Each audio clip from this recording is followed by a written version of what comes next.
Here with Today's Food this morning, we have a viral sensation in the kitchen.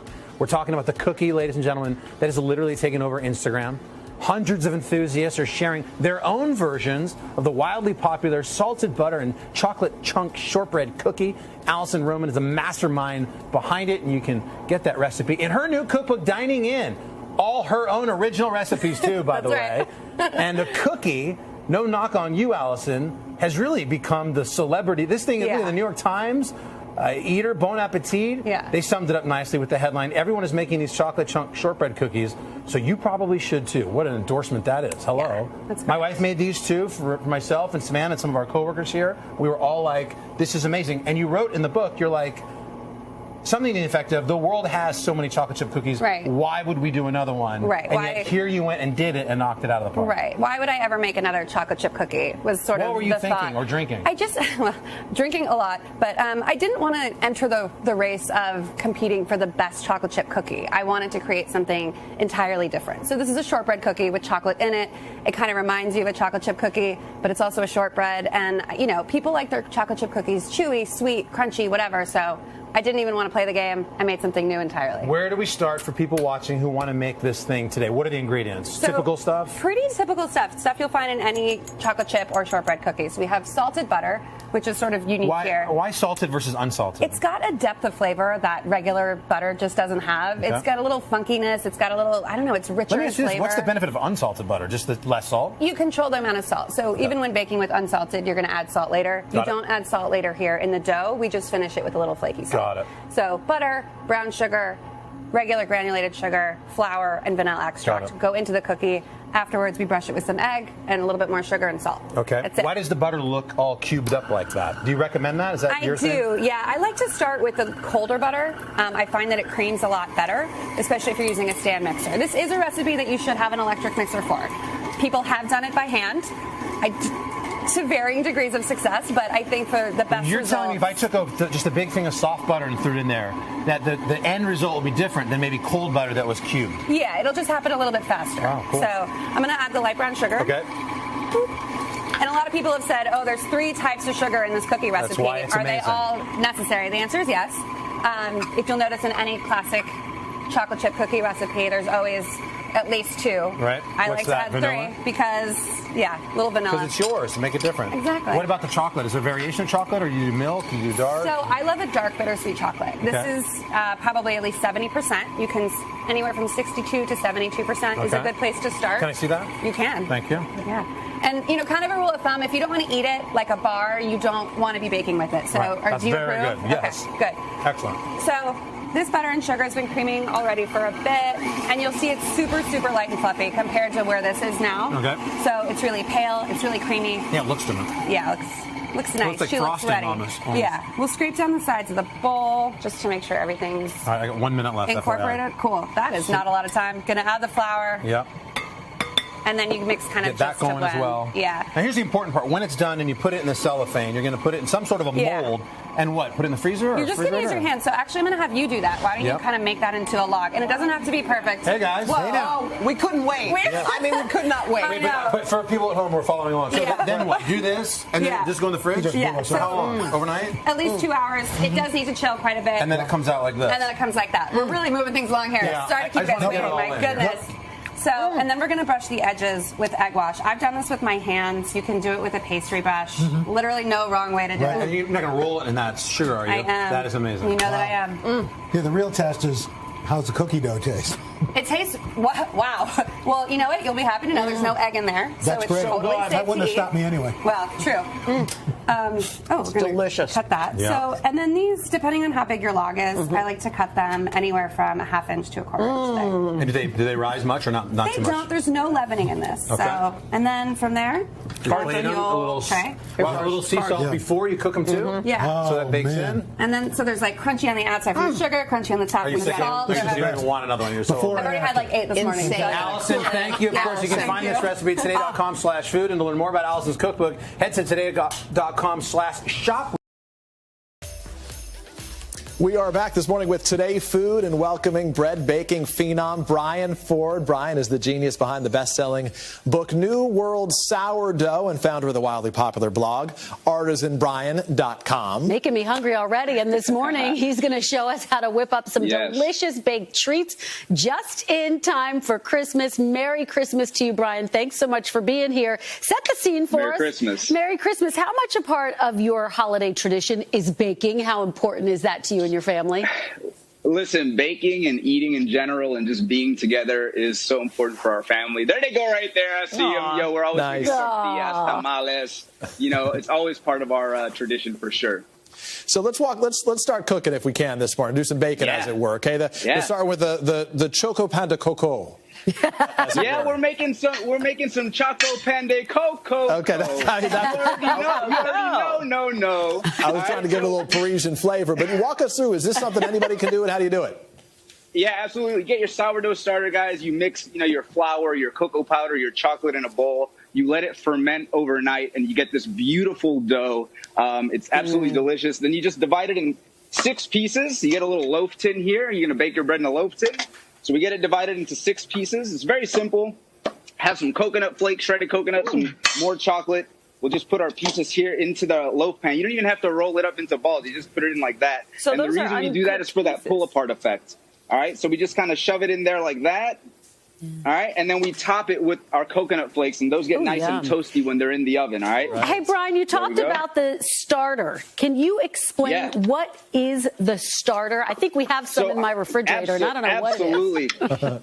I wish I could smell that sourdough, you know what I mean? Listen, this is flour and water mixed together over 5 days. You let it ferment. It starts to rise and fall, and you can put this in anything. You can put it in your coconut bread. You can put it in your cookies, which I'm about to show you in a second. You can make regular white bread, sandwich bread. It doesn't matter. It smells absolutely delicious. This is a sourdough starter right here, guys. Very easy to make. All the steps are in my book, New World Sourdough. Don't miss out on that. So, guys, we have our coconut bread here. We let it proof for 3 hours. We pop it in the oven, and then we get this beautiful, I'm going to show you, there it goes, right? We get this absolutely delicious chocolate pan de coco, or as y'all say, pan de coco, as we say it in my house, you know what I'm saying? There it is right there. So listen, before I open it up for you guys, I'm going to get into the cookies, all right? I'm going to bust out the cookie material real quick. Chocolate chip cookies, right?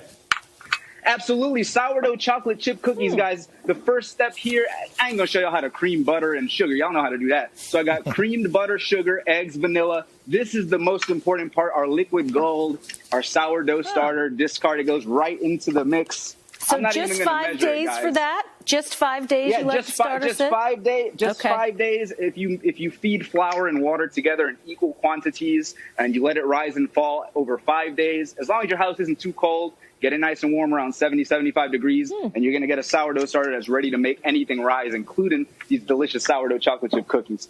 All right? So we have our creamed butter, sugar, eggs, vanilla. We add our sourdough starter in there, and we gently mix it. You don't want to over-mix it. All right? And then you already know you got flour for your cookies. Add about half of it in. Nice. So you do have to use regular flour, too. Yeah, I'm using all-purpose flour. You can use cake flour, pastry flour. Honestly, I'm the type of, I'll use any flour, bread flour, strong flour, rye flour. I've never done sourdough with chocolate chips before. That seems like kind of a unique flavor. It is, honestly, you get that funky fermentation flavor and you get the delicious chocolate flavor. All right, guys, so we're just going to kind of get our flour incorporated here. This is so fun, guys, just making cookies on Christmas Eve. You already know in the Santa outfit. Are you going for soft or crispy, Brian? I'm going for soft because I add sourdough when it bakes. They get a little bit inflated. I'm going to show you all the finished product in just a second. Brian, we're going to add our chocolate chips. I have one more question for you. How do you get into those cabinets with those Christmas lights behind you?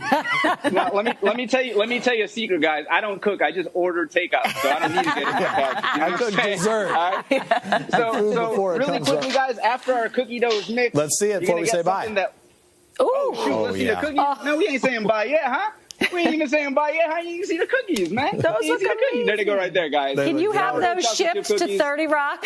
Those look real good. I can messenger them over to you real quick if you want. I'm going to open up the coconut bread for y'all if that's okay. I'm going to open up that coconut bread for y'all if that's okay. Fantastic. That looks so good. Brian, that looks fantastic. That looks amazing. It really does. Brian, thank you. Thank you. What a Christmas gift. Thanks for being here. Absolutely. To check out more of Brian's delicious recipes and learn about his new online video course, head over to today.com/food.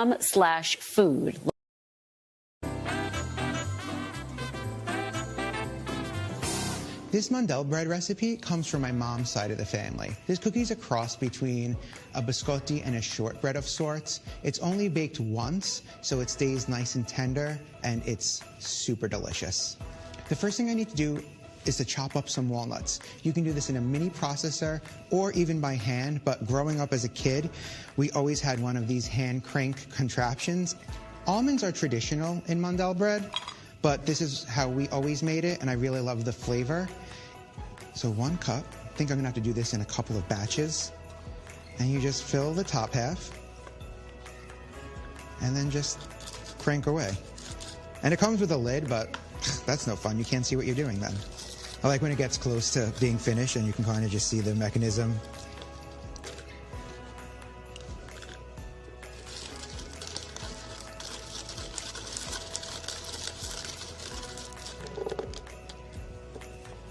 And right onto a bowl.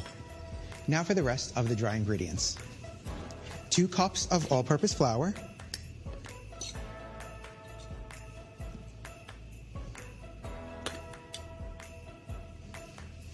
A half a teaspoon of salt.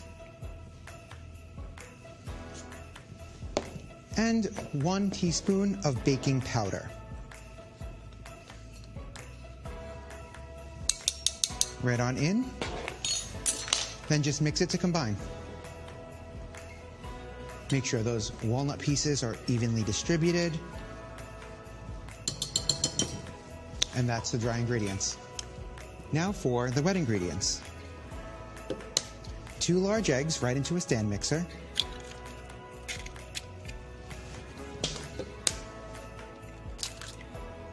And a half a cup of sugar.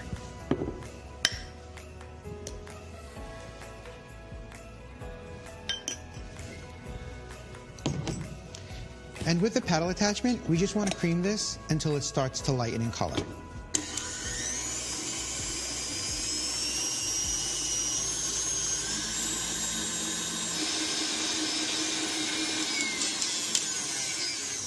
The eggs have slightly lightened in color. It's a really nice homogeneous mixture. And now we're going to drizzle in a half a cup of vegetable oil.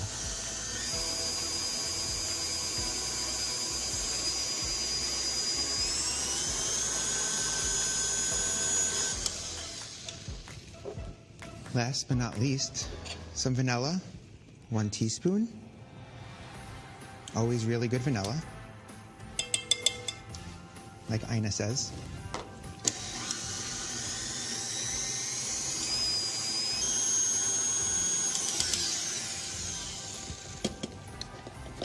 That looks great. And then just add your dry ingredients.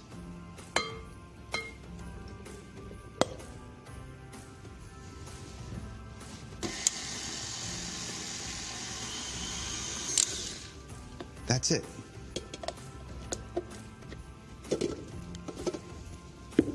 I have a half sheet pan that's lined with parchment.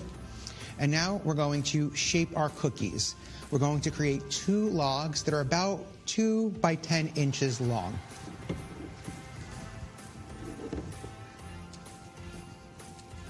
And place it right on the parchment. And you can see that it's a pretty sticky dough at this point. So you don't want to saturate your fingers, but get them moist enough and then gently start working the dough into those logs. You really don't want the ends to be tapered so that later on when you cut them, you have uniform cookies.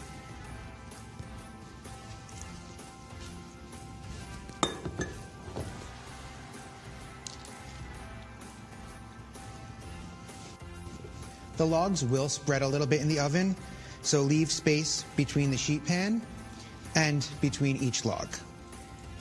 About 1.5 inches to 2 inches. These look good. Now for the fun part, we get to decorate our cookies. I'm going to use sanding sugar. This is what my mom used to do when I was a kid. We would always color one with red sanding sugar and the other with green. But you can use any oven-safe sprinkle, something that won't melt. So just a gentle sprinkle.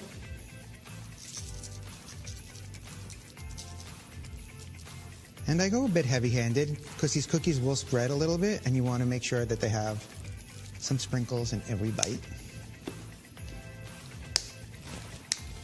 And then some green.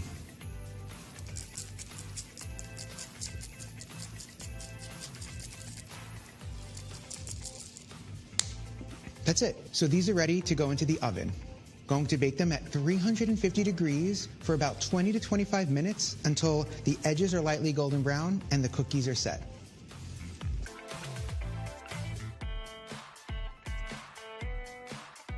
Our cookies are baked. I've had them resting for about 5 minutes. They're still on the hot side, but this is when you want to cut them so that you get nice, clean cuts. So carefully peel the log off of the parchment, transfer it to a cutting board, and then I like to cut them into 3/4 inch pieces. I use a serrated knife, and I kind of give a sawing motion, and once I'm inside, just straight down, and you get nice, clean cuts.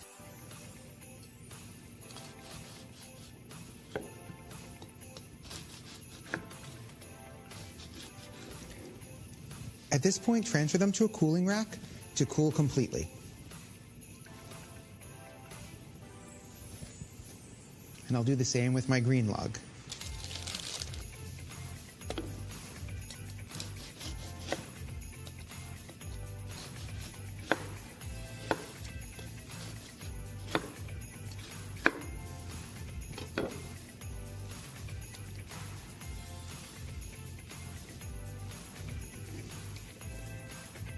I have a lot of fun Christmas decor in my house, so might as well use them up and play around a little bit now.